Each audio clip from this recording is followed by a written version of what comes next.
Alors, bienvenue à chacun d'entre vous. On continue aujourd'hui sur une série d'études que je veux faire à l'automne sur le thème de l'Église, mais en particulier sur ce thème-là que Jésus a, cette phrase-là que Jésus, ce projet-là que Jésus a déclaré à Pierre à un moment donné. Il lui a dit, « Je bâtirai mon Église » après que Pierre a eu confessé que Jésus était le Christ, le Fils du Dieu vivant. Eh bien, Jésus a annoncé à Pierre qu'il était pour construire son Église. Lui, le Messie, allait construire son Église. Et c'est ce qu'on a regardé principalement la semaine passée. Ceux qui ne l'ont pas vu, je vous encourage à regarder la vidéo, l'enseignement sur Internet, parce que ça va vous mettre à jour de ces enseignements-là. C'est ce qu'on a fait la semaine passée particulièrement. Donc, je bâtirai mon Église. C'est le grand projet de Jésus-Christ. C'est un projet qui a commencé au jour de la Pentecôte. C'est un projet qui se déroule actuellement dans le monde.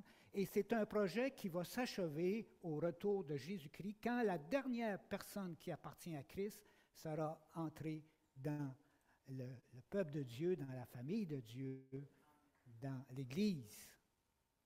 À ce moment-là, le Seigneur va revenir chercher son Église, il va la sortir de ce monde, il va juger le monde, il va détruire le monde tel qu'on le connaît, et vont entrer avec lui pour l'éternité dans les nouveaux cieux, la nouvelle terre, cette Église qu'il a bâtie pendant cette période dans laquelle nous sommes aujourd'hui.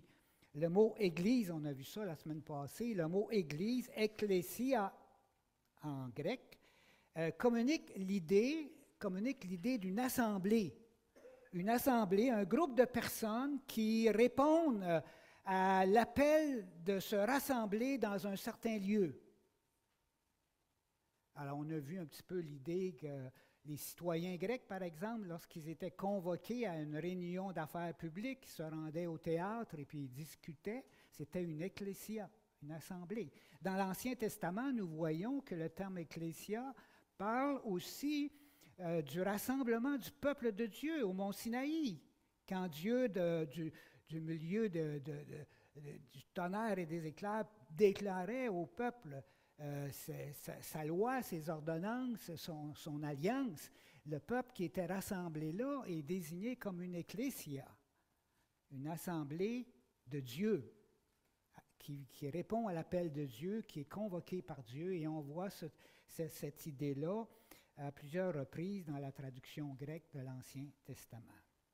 L'Église, donc, on a vu, c'est le peuple des rachetés de Jésus-Christ. L'Église, le peuple des rachetés par Jésus. Il s'est donné lui-même pour nous, afin de nous racheter de toute iniquité. Alors, parmi toute la masse humaine qui est perdue, Jésus rachète des personnes, sort ces personnes dans cette masse humaine corrompue et destinée à la colère de Dieu. Il les sort, il les rachète de leurs iniquités, il paie le prix de leur rachat, de leur libération, et il fait pour lui, il en constitue un peuple qui lui appartiennent, purifié par lui, donc propre à entrer avec le Christ dans son règne et dans l'éternité avec Dieu, purifié par lui, zélé pour les œuvres bonnes. Donc un peuple qui voit un changement d'optique dans sa vie, qui vit sa vie pour Christ, qui vit sa vie pour Dieu, zélé pour les œuvres bonnes. Alors qu'anciennement, nous étions guidés par nos convoitises charnelles, par toutes sortes de désirs malsains, mais maintenant, il y a une transformation qui s'opère lorsqu'on vient à Christ. Il y a une repentance, il y a une vision nouvelle et on marche dans ses voies. Donc, Christ s'est donné pour racheter, se faire un peuple. Et la parole nous dit, vous êtes une race élue. Alors, on parle ici des croyants. C'est l'apôtre Pierre, il parle aux croyants, puis il leur dit, voici ce que vous êtes une race élue, un sacerdoce royal, c'est-à-dire vous êtes un groupe de prêtres qui est destiné à faire le service du roi, à offrir des louanges, à offrir un service à ce grand roi que nous avons. Vous êtes une nation sainte. Vous êtes un peuple racheté. Vous qui autrefois n'étiez pas un peuple et qui maintenant êtes le peuple de Dieu. Ecclésia. Vous êtes l'Ecclésia, l'assemblée des rachetés, l'assemblée de ceux pour qui Christ a donné sa vie. Quand Jésus déclare en tant que Messie, en tant que le Christ envoyé par Dieu, qu'il est venu bâtir son Église, il déclare qu'il est venu se constituer autour de lui une communauté, un peuple qui lui appartienne et qui va régner avec lui dans l'éternité. La communauté, on a employé une expression, la communauté messianique, la communauté qui appartient au Messie, la communauté qui va qui va entrer dans l'éternité avec Christ. Nous avons vu dans les Actes des Apôtres, la semaine passée, comment, après son ascension, Jésus a commencé de bâtir son Église. Et c'est magnifique de lire le récit des Actes des Apôtres parce que c'est le récit qui raconte comment le projet de Christ, je bâtirai mon Église, comment il l'accomplit, comment il est en train de l'accomplir. Et les Actes des Apôtres nous racontent la naissance de l'Église de Jésus-Christ, les grands événements stratégiques du développement de l'Église, du développement du peuple de Dieu.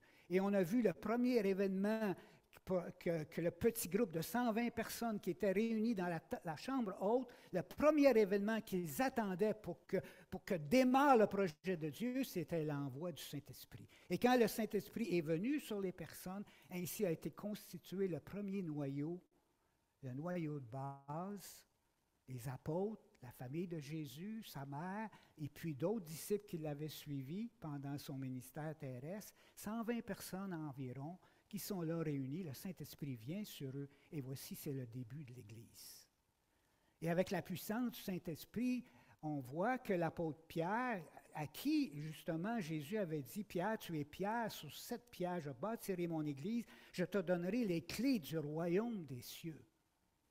Et on voit dans les premières pages, dans les premiers chapitres du livre des Actes des Apôtres, le rôle stratégique important que Dieu a accordé à l'apôtre Pierre pour certifier que le royaume de Dieu va passer non seulement aux Juifs à Jérusalem, mais à tous ceux qui sont également non-juifs. Et on voit le règne de Dieu, on voit l'Église s'étendre à partir de Jérusalem, jusque dans la Judée, jusque dans la Samarie et jusqu'aux extrémités de la terre. Et à chaque moment stratégique, l'apôtre Pierre est là pour constater ce que Dieu est en train de faire et dévoiler et certifier que oui, c'est là le plan de Dieu pour l'Église. Parce que le moment le plus important, ça a été probablement quand Dieu a dit à Pierre, ben, tu vas aller chez Corneille dans une maison des païens.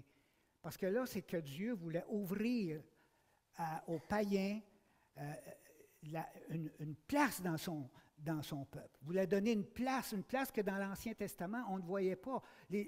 Paul décrit les païens de l'Ancien Testament comme étant sans Dieu, sans endroit pour être dans le monde. N'étant pas un peuple. Et voici maintenant toute cette pensée, même durant le ministère terrestre de Jésus, on voit que les apôtres devaient se concentrer sur l'évangélisation d'Israël. Mais à la fin, quand Jésus est ressuscité, il dit, voici maintenant, vous qui étiez concentrés sur l'évangélisation des Juifs, maintenant, vous allez faire de toutes les nations des disciples. Et vous allez vous étendre l'Évangile et vous allez bâtir mon Église depuis Jérusalem, la Judée, la Samarie et jusqu'aux extrémités de la terre. Et nous voyons le rôle stratégique, après que Pierre a ouvert la porte aux païens, nous voyons entrer en scène l'apôtre Paul, le persécuteur de l'Église, qui est rencontré par Jésus sur le chemin de Damas et qui fait du plus grand persécuteur de l'Église le plus grand évangéliste de l'Église, le plus grand apôtre. qui va porter l'Évangile jusqu'aux extrémités de la terre et bâtir ainsi le peuple de Dieu, cette Église qui est très chère au Seigneur Jésus et qu'il veut accomplir, réaliser. Donc, la réalisation du projet de Christ de bâtir son Église, comme je l'ai expliqué, ça ne se termine pas à la fin de la dernière page du livre des Actes, ça se poursuit après. Puis toute l'histoire de l'Église, depuis les apôtres jusqu'à nos jours, c'est quoi? C'est Dieu qui soulève des serviteurs, qui saisit l'Église, son Église, l'Église de Christ, pour la mettre en mouvement, pour porter l'Évangile partout, afin de faire des disciples. Et puis de créer ce peuple-là, cette Église-là qu'il destine à l'éternité. C'est ça ce que Dieu est en train de faire, jusqu'à aujourd'hui et jusqu'à ce qu'il revienne. Et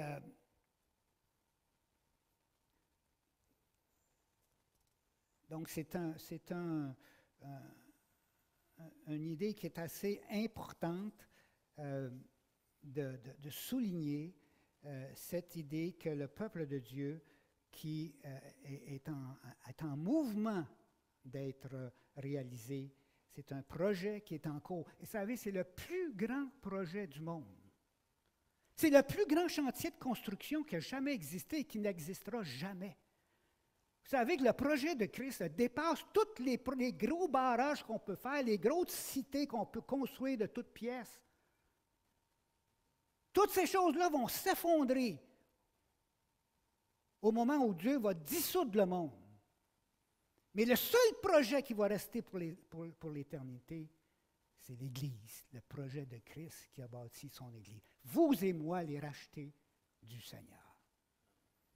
Donc ça devrait nous conscientiser à l'appel qu'on a de faire partie du privilège qu'on a de faire partie du plus grand projet qui existe et d'un projet contre lequel les portes du séjour des morts ne prévaudront pas.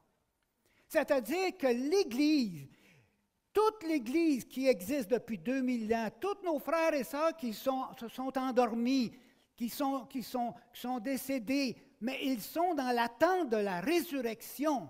Et quand Jésus va revenir, eux qui sont morts vont ressusciter d'entre les morts, revêtir le corps glorieux, et nous les vivants, qui seront restés au jour de l'avènement du Seigneur, nous serons transformés, nous aussi, dans ce corps glorieux, pour que l'Église qui dort actuellement parce qu'elle est décédée, et que l'Église qui est vivante présentement parce qu'elle est là, ne forment qu'une seule et même réalité qui monte ensemble vers le Seigneur Jésus à sa rencontre dans les airs. Nous ne devancerons pas ceux qui sont décédés avant nous, mais ils seront ressuscités, nous serons transformés, et parce que nous formons un peuple, nous monterons tous comme un peuple ensemble à la rencontre du Seigneur dans les airs. C'est ça le glorieux avenir que nous avons par l'Évangile de Jésus-Christ, auquel nous appartenons si nous avons fait profession sincère de foi en Christ Jésus. J'ai beaucoup insisté sur l'idée la semaine passée que l'Église est une collectivité. Les termes utilisés, on le voit ici, les termes utilisés dans le Nouveau Testament pour parler de l'Église insiste beaucoup sur l'Église en tant qu'une réalité collective. On parle d'une race. Une race, ça signifie beaucoup de personnes, mais le fait qu'on dit une race, ça veut dire, elles sont toutes englobées dans la même réalité, ils forment cette race-là. Et ça, on parle tous des termes qui étaient auparavant associés dans l'Ancien Testament au peuple de Dieu, sont transférés maintenant en Jésus-Christ, non seulement aux Juifs, mais à toutes les nations. Ce n'est plus simplement la race élue, les Juifs de l'Ancien Testament, qui ont rencontré le Seigneur au mont Sinaï, avec qui ils ont fait alliance, mais la race élue, le groupe de prêtres, ce ne sont plus les Lévites simplement de l'Ancien Testament, c'est nous les croyants qui faisons maintenant fonction de prêtres. Nous sommes la nation sainte. Donc, il y a l'idée dans chacun de ces points-là, race, sacerdoce, nation et peuple, l'idée de beaucoup de personnes, mais qui sont rassemblés en une seule et même réalité. Une race, un sacerdoce, une nation et un peuple racheté. Donc, nous sommes plusieurs membres dans l'Église de Jésus-Christ, mais nous appartenons tous à une seule et même réalité. Nous formons un peuple, une race, un sacerdoce, une nation qui appartient à Christ. Ces textes, et j'insiste sur l'idée de la collectivité, de la pluralité de personnes, sous le couvert d'une seule et même réalité, parce que, vous savez, ces textes-là nous mettent en garde d'avoir une compréhension trop individualiste du salut. Beaucoup conçoivent le salut simplement comme une relation entre Dieu et moi, entre moi et Dieu, puis ça ne concerne personne d'autre. Ils conçoivent le salut comme une affaire très individuelle, très personnelle. Oui, c'est vrai. On vient à Christ parce qu'afin que quiconque croit en lui ne périsse pas, mais qu'il ait la vie éternelle. Mais ce n'est pas la fin de l'histoire. Il y a une réalité collective dans le salut. Et elle est très importante, et elle est beaucoup soulignée dans le Nouveau Testament, probablement plus que la réalité d'un salut personnel individuel, d'une relation avec Dieu. Nous sommes sauvés pour faire partie d'une communauté. Nous sommes sauvés pour faire partie d'un peuple, d'une nation sainte. Pas pour être des croyants isolés les uns des autres, chacun marchant dans ses propres voies, mais n'ayant aucun lien interne commun entre eux. Ça, ce n'est pas la réalité, l'individualisme. C'est la culture de notre société, l'individualisme. Pourquoi l'individualisme? L'individualisme, c'est la stratégie du diable pour empêcher l'Église de faire son travail. Parce que quand l'Église se voit comme un ensemble de personnes, chacun faisant sa petite affaire dans son coin, individualisés dans sa foi, isolés les uns des autres, mais ne marchant pas ensemble comme un corps unique qui s'y est coordonné pour faire le travail du Seigneur, bien, qui en profite de ça? C'est le diable. C'est Satan. Parce qu'il ne voit pas le royaume de Dieu progresser, parce qu'il ne voit pas l'Église être bâtie. Mais le Seigneur a voulu que nous appartenions à un peuple pour agir en tant que peuple, ensemble, pour l'avancement de l'Évangile. Donc, ces textes nous mettent en garde d'avoir une conception trop individualiste. Nous entrons dans le salut par une décision, oui, une décision personnelle, individuelle de foi. Je mets ma confiance en Jésus afin de naître de nouveau, afin de devenir un homme, une femme nouvelle, mais pour entrer dans la famille de Dieu, pour entrer dans le peuple de Dieu, pour entrer dans la réalité collective de l'Église de Jésus-Christ, être intégré dans cette réalité-là. L'Église de Jésus-Christ, l'Assemblée du Seigneur. Et nous sommes redevables à cette Assemblée-là. Nous sommes redevables à l'Assemblée du Seigneur.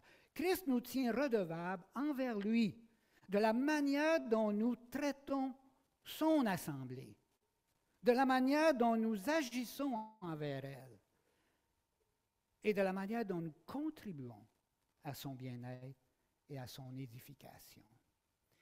Vous savez, les deux grands commandements qui sont au cœur de toute la parole de Dieu. Tu aimeras le Seigneur ton Dieu de tout ton cœur, de toute ton âme, de toute ta force, de toute ta pensée. La relation avec Dieu. Mais le Seigneur a répondu aux pharisiens qui lui demandaient quel est le plus grand commandement. Et il a ajouté, voici le second qui lui est semblable, tu aimeras ton prochain comme toi-même. Et l'Église, c'est quoi? Ce sont les rachetés, les personnes qui ont une relation personnelle avec Dieu par Jésus-Christ, mais qui sont constituées en un corps pour manifester la réalité de l'amour de Dieu entre les membres du corps. Donc, l'Église est construite stratégiquement par le Seigneur pour accomplir ces réalités spirituelles qui lui sont chères. Maintenant, ne pas comprendre la dimension collective du salut va entraîner inévitablement une négligence de nos devoirs d'amour envers l'Église du Seigneur pour laquelle il a donné sa vie sur la croix. Lorsque nous ne sommes pas conscients suffisamment de la dimension collective de notre salut, eh bien, ça entraîne inévitablement une négligence de nos devoirs d'amour envers l'Église du Seigneur. Quand on perd de vue qu'on forme un peuple, on individualise la foi. On s'isole, on s'affaiblit et soi-même et le corps de Christ. On perd la puissance et la force qui résident dans l'unité des croyants. On nuit à la construction de l'Église. Et je vais aborder ici un point important.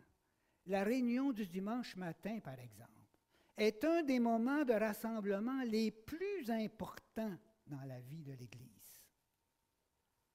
Dès le début de l'Église, cette tradition instituée par les apôtres de se réunir en assemblée pour célébrer le culte du Seigneur, eh bien, a été pratiquée. Nous le voyons dans les Actes des Apôtres et l'auteur de l'Épître aux Hébreux nous le rappelle ici. L'Église est une communauté visible qui se rassemble et s'encourage. Vous allez voir ça dans les Actes des Apôtres. Quand on parle du terme Église, on ne parle pas dans l'abstrait. On parle de personnes qui se rassemblent pour célébrer et vivre la vie chrétienne et vivre leur foi ensemble. Et l'auteur de l'Épître aux Hébreux dit « Veillons ». Et ça, on le fait. Comment on peut faire ça? Bien, c'est dans la réalité d'une Église qui se rassemble. Veillons les uns les autres pour nous inciter à l'amour et aux œuvres bonnes. N'abandonnons pas notre assemblée, qui veut dire ne désertons pas nos assemblées. Ne faisons pas un second de nos réunions du dimanche matin comme si j'ai rien d'autre à faire, je vais y aller. Ça devrait, à part de circonstances exceptionnelles, la réunion du dimanche matin, qui est le rassemblement de l'Église de Jésus-Christ, devrait être le premier choix que nous avons le dimanche matin. Et toute autre raison, il y en a des bonnes raisons, puis vous en avez des bonnes raisons, puis quand je m'absente, je cherche que ce soit des bonnes raisons, que ce ne soit pas des excuses de la chair déguisées en soi-disant bonnes raisons, mais que ce soit réellement, on ne vient pas parce que, oui, le Seigneur nous dit, bien, viens pas le dimanche matin, là, tu as un problème, tu as quelque chose, mais on ne se laisse pas abattre par l'ennemi. Donc, ce qu'on voit ici, c'est très important. N'abandonnons pas notre assemblée comme c'est la coutume de quelques-uns. Dans notre culture individualiste, c'est ça qu'on cultive, d'abandonner nos engagements, notre place là où on doit être. Mais exhortons-nous mutuellement, et cela d'autant plus que vous voyez le jour s'approcher. Le jour s'approche, le jour du retour du Seigneur s'approche. Et comme je dis, le Seigneur va nous demander comment on a exercé notre devoir d'amour envers lui puis envers l'Église. C'est ça qui va nous être demandé. Nous avons besoin de cultiver cette habitude qui était là chez les apôtres, qui était là chez les premiers chrétiens, qui est là à travers les Actes des Apôtres, cette habitude d'être fidèle à la réunion le dimanche matin, la réunion de notre assemblée. Le dimanche matin, Dieu nous appelle à manifester l'ecclésia. Vraiment au sens littéral. L'ecclésia, ça veut dire, je l'ai expliqué la semaine passée, c'est l'idée qui est formée de deux mots, ek, ce qui veut dire hors de, sortir de, et ecclésia, qui vient du verbe kaleo, appeler. Ce sont des gens qui sont appelés, l'ecclésia, ce sont littéralement des gens qui sont appelés à sortir de leur maison pour se rendre à leur lieu de rassemblement, pour célébrer le Seigneur ensemble et leur foi ensemble. Donc, soyons une ecclésia le dimanche matin. Sortons de nos maisons, sortons de nos lieux pour venir ensemble célébrer le culte du Seigneur. Maintenant, je veux aborder le thème d'aujourd'hui un peu, l'Église, un organisme vivant. On a vu, c'est une communauté, une collectivité de gens, une nation, un peuple. Maintenant, ce qu'il faut comprendre, c'est que l'Église n'est pas une collectivité de gens rassemblés côte à côte, en rang d'oignon, comme une armée, côte à côte. Mais c'est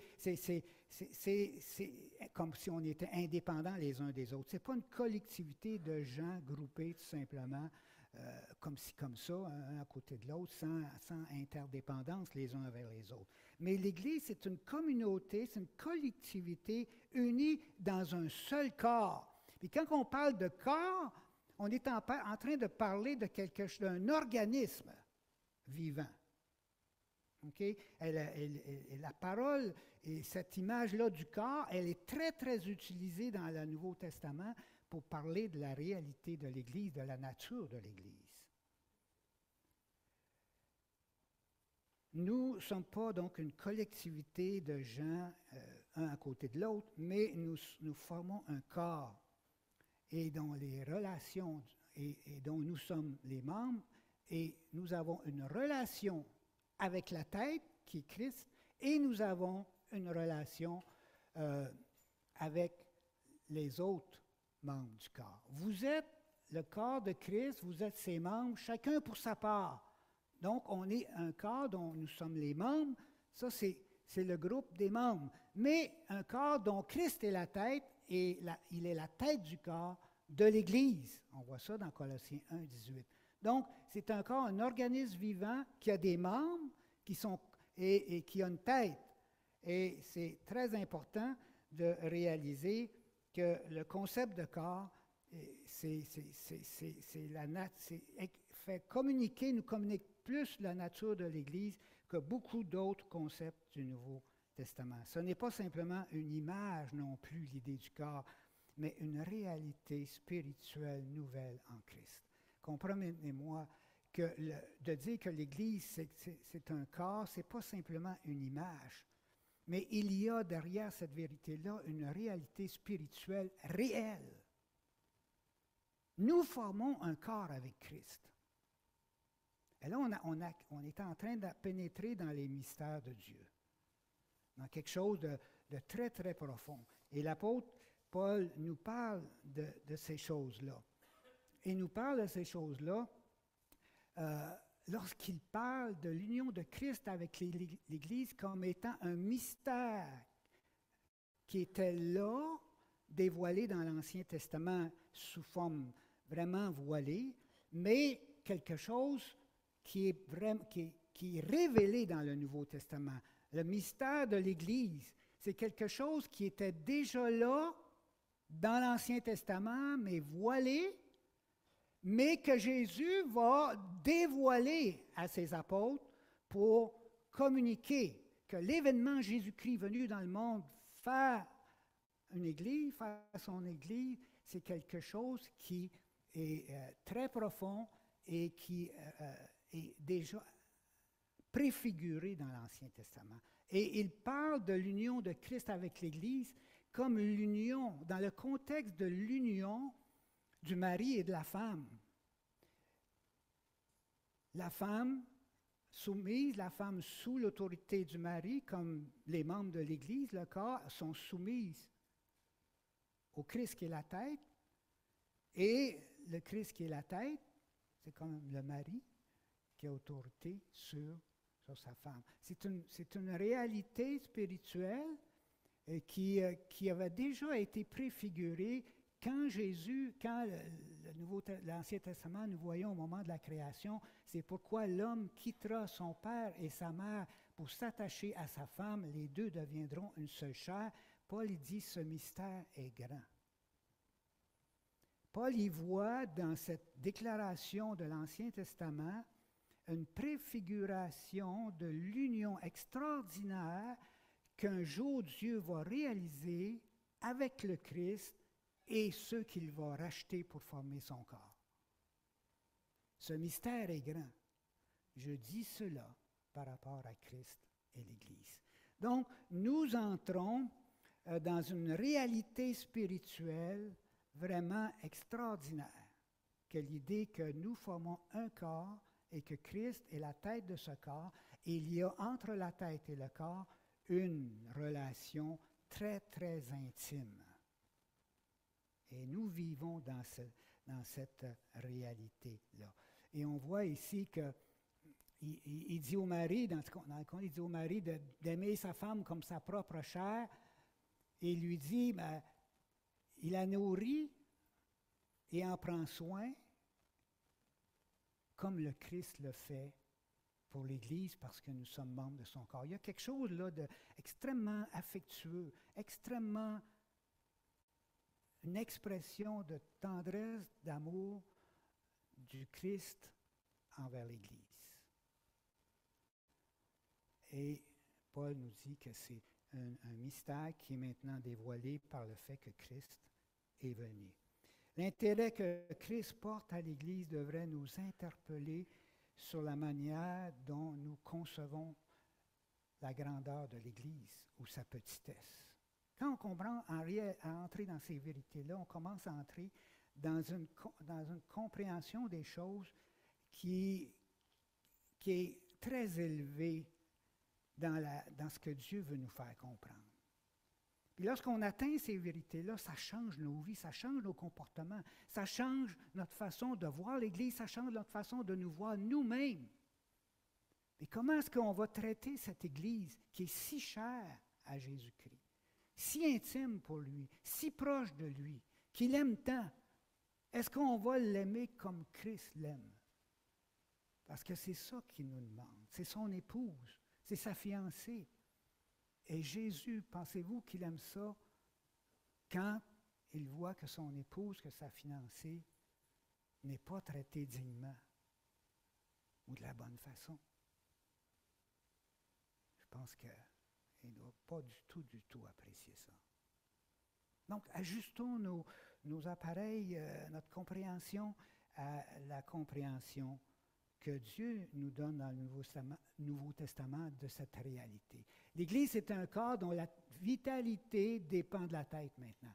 Il dit de s'attacher à la tête, au chef, à la tête. Le mot chef ou tête, là, c'est deux mots qui se recouvrent. C'est le même mot derrière ça. Parfois il est traduit chef, parfois il est traduit tête. Mais s'attacher au chef par qui tout le corps, soutenu et rendu cohérent par les jointures, les articulations, dont la conception du corps est faite par Jésus d'une façon à être cohérente, mais tout le corps qui s'attache au chef grandit d'une croissance qui vient de Dieu. Pourquoi il grandit d'une croissance qui vient de Dieu? Parce que le corps est attaché à la tête qui est Christ, qui règne sur toutes choses, qui est le souverain, qui règne sur toutes les puissances, qui a toutes les grâces de Dieu dans ses mains pour nous, et qui nous les déverse, qui les déverse à l'Église pour que l'Église puisse accomplir ce que son Seigneur veut qu'elle accomplisse. S'attacher au chef par qui tout le corps grandit d'une croissance qui vient de Dieu. La croissance du corps vient de notre relation à la tête qui est Christ et qui, lui, nous fournit tout ce qu'on a besoin pour accomplir ce qu'il nous demande de bâtir son Église. Et il y a un exemple dans le Nouveau Testament qui nous montre cette réalité très intime entre le Christ et l'Église. C'est le même genre de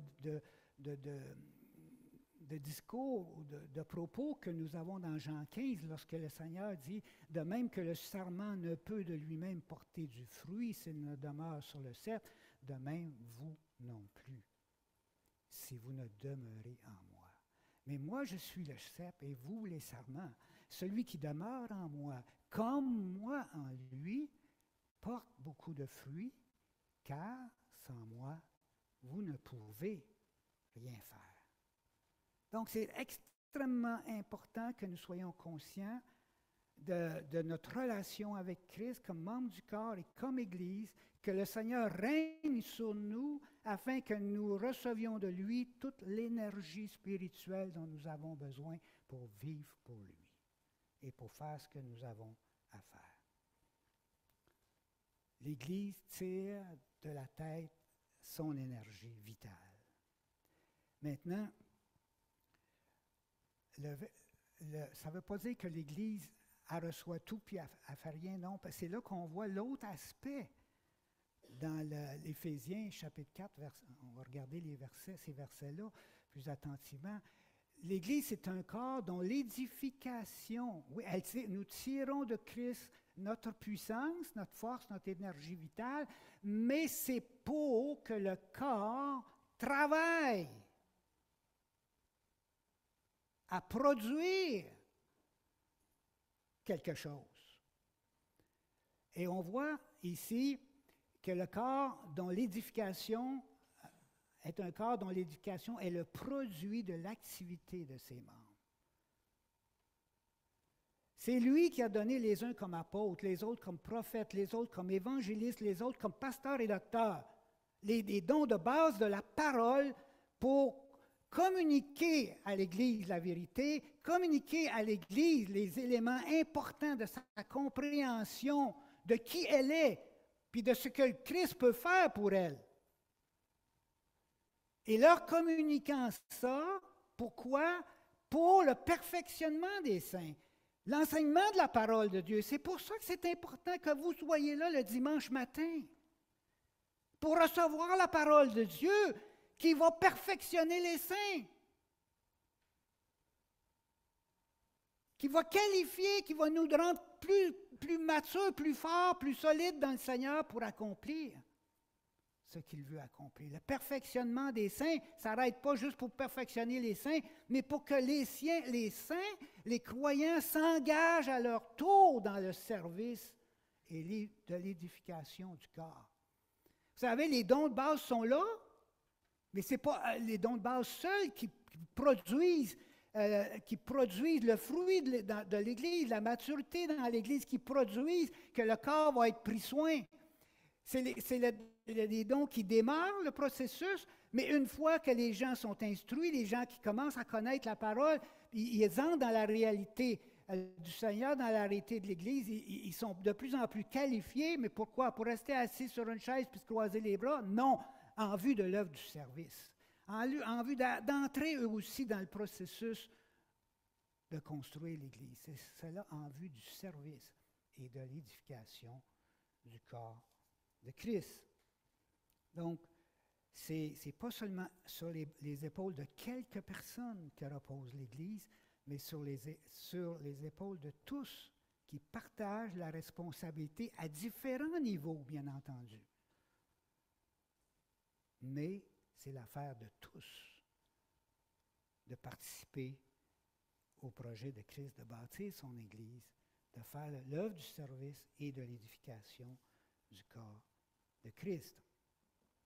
Et le travail, hein, la croissance des membres, c'est à quoi les enseignants, les pasteurs, les docteurs travaillent-ils? Au perfectionnement des saints. Mais c'est quoi le perfectionnement des saints? C'est d'amener les personnes à être de plus en plus élevées dans leur foi, dans leur connaissance de Jésus-Christ, pour être transformés par Christ.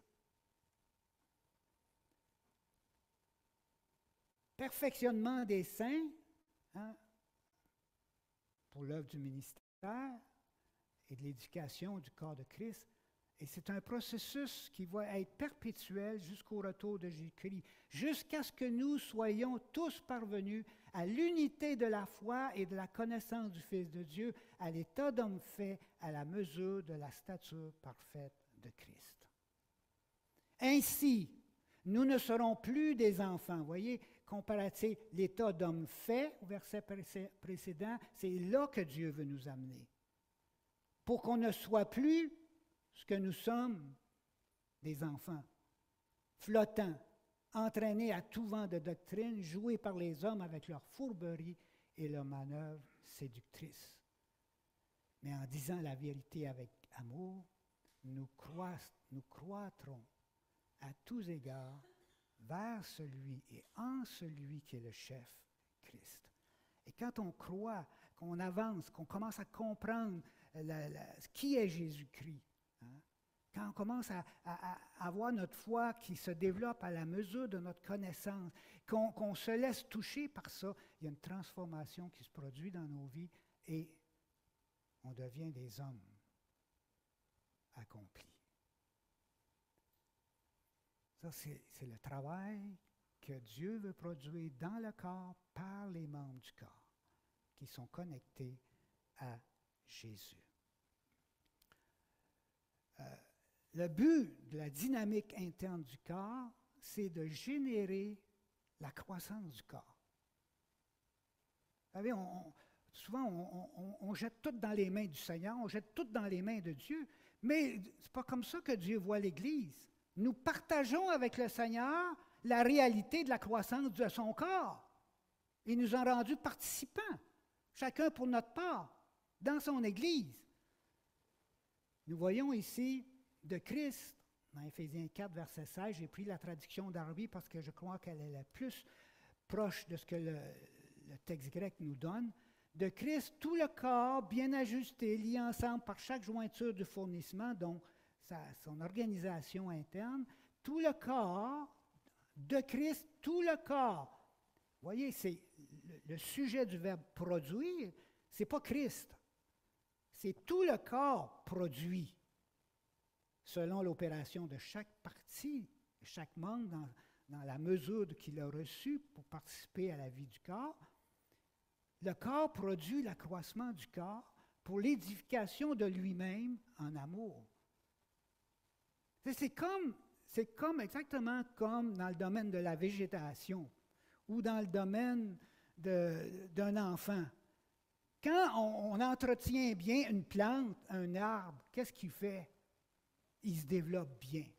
Quand on prend soin de notre enfant puis on s'occupe de lui, qu'est-ce qui se produit? Il croît.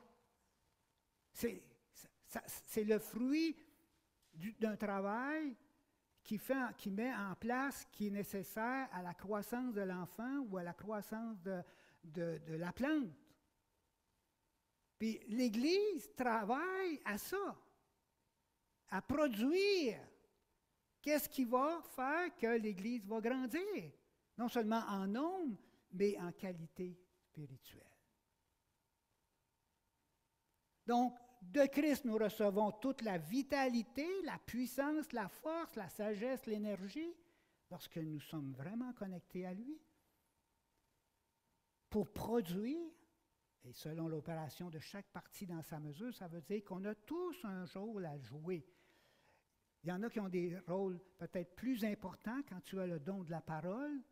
C'est un rôle qui est placé dans l'Église comme un rôle très important parce que c'est lui qui va, c'est ce rôle-là qui va alimenter la connaissance et la foi des membres. Mais chacun, par la suite, suivant la place que le Seigneur lui a donnée, se doit d'avancer pour produire, pour aider à produire l'accroissement du corps et l'édification de lui-même. C'est beau, c'est fort cette expression, l'édification de lui-même en amour. Donc c'est nous et Christ, Christ et nous. C'est ça l'idée de l'Église. C'est une communion du corps de Christ à l'œuvre. Je termine avec ces pensées. Je vais attirer mon Église. C'est ça ce que Jésus est en train de faire et c'est ça ce qu'il nous convie de faire. Puis moi, je vous encourage à apprendre pour vous, encore une fois, j'ai dit la semaine passée, je vais prendre cette phrase-là, je peux attirer mon Église. Oui, c'est la phrase que Christ a dit, mais ça devrait être la phrase que chacun de nous disons. Oui, Seigneur, tu m'as placé dans cette Église sur l'île Saint-Jean, l'Église des Moulins, pour que je la bâtisse, sérieusement. L'Église est aimée de Christ. Il s'est donné pour elle. Il en prend soin. Fondamental. Puis, il veut qu'on ait la même attitude. OK? Quelle valeur a l'Église à mes yeux? Quelle valeur a l'Église à mes yeux? Quelle est mon attitude envers elle? Comment puis-je contribuer à son édification? Y a-t-il des comportements que je devrais changer? Parce que l'Église a une si grande valeur aux yeux de Dieu.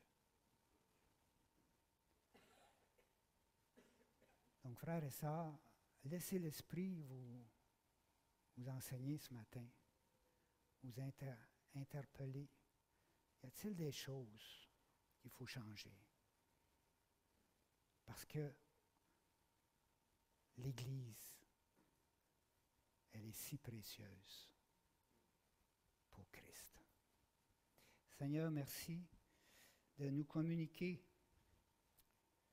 dans ta parole des mystères cachés dès l'origine du monde, mais révélés en ton Fils Jésus-Christ. Son amour pour nous extrême a donné sa vie pour se faire un peuple qui lui appartienne, une épouse chérie par lui. Et c'est nous que tu as choisis, que tu as placés pour former un corps avec toi, dans l'unité avec toi. Seigneur, que ton énergie vitale, communiquée par la puissance de ton Saint-Esprit, vienne en chacun des membres de cette Église pour le former à l'image de Christ et en faire un membre actif, vigilant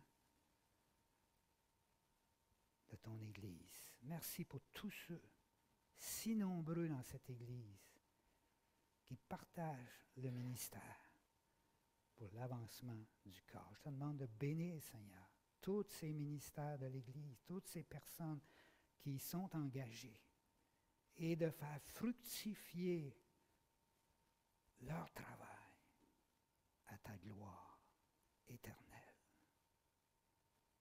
Amen. Bonne semaine à tous, bonne réflexion sur ces thèmes si importants.